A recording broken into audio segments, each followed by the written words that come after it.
Sa bawat pusong nagmahal, may kwentong hindi pinili ng tadhana pero pinili ng damdamin.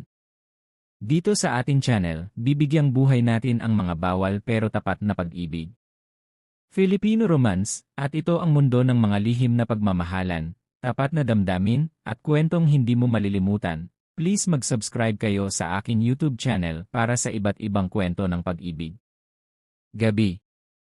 Tahimik na ang buong bahay. Ang tanging maririnig ay ang huni ng kuliglig at paminsang lagaslas ng hangin sa bintana. Nakahiga si Jade, nakaharap sa kisam, nakasuot ng itim na spaghetti strap at maluwag na pajama.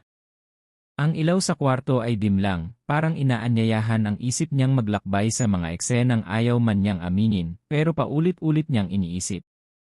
Rico. Ang mga tingin nito. Ang mga salitang halos ibulong. Ang init ng mga sulyap.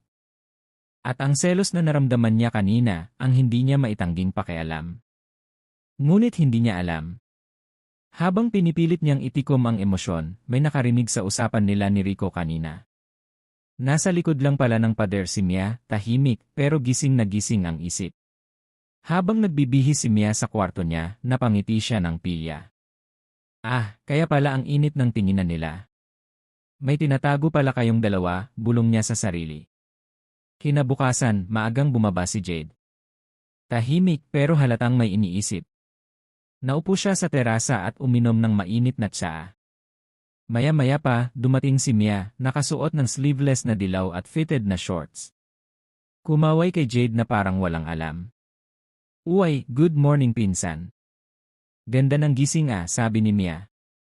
Good morning, tipid na sagot ni Jade. Maya-maya, si Rico naman ang lumabas ng kwarto. Medyo bulo ang buhok, suot ang gray shirt at plaid na pajama pants. Sumalubong kay Mia na agad yumakap sa braso nito. Harap-harapan. Parang sinasadya. Rico, tara, samahan mo ko mamaya sa town. Bili tayo ng kung ano-ano. Ikaw lang ang gusto kong kasama, lambing ni Mia habang hinihimas ang braso ni Rico. Napatigil si Jade sa pag-inom. Napatingin. Kung may lakad ka, sige. Ako na lang, sabay-sabing pilit ang ngiti. Tumango si Rico, pero tumingin muna kay Jade. Hindi makatingin ng diretsyo.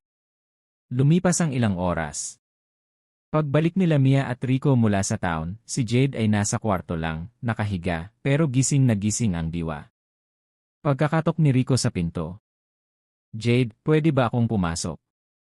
Binuksan niya. Pumasok si Rico at dahan-dahang isinara ang pinto.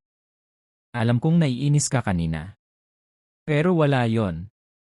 Ayokong isipin mong. Ako ba ang dapat mong paliwanagan, Rico? Bakit, sino pa ba? Si Mia Saglit na katahimikan. Hanggang sa pareho silang napaupo sa kama. Ilang pulgada lang ang pagitan. Parehong pilit na pinipigilan ang nararamdaman. Hindi mo pa rin ako sinasagot, bulong ni Rico. Anong gusto mong marinig? Na gusto mo rin ako. Kahit bawal. Kahit mali. Napapikit si Jade. Ramdam ang init ng katahimikan. Rico. Hinawakan ni Rico ang kamay niya. Wala akong pakialam kung anong label natin. Pero wag mong itanggi na may nararamdaman ka rin. Dahan-dahang dumampi ang noo ni Rico sa noo niya. Mainit ang hininga. Mabagal ang galaw.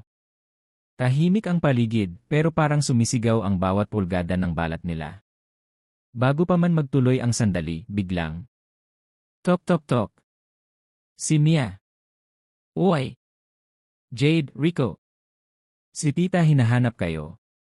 Kanina pa naghihintay. Naputol ang sandali. Mabilis na bumitaw si Jade, tumayo si Rico, at bumalik sa pagiging pinsan. Pero ang lihim, tuluyan ang nagsimula. At may nakakaalam na.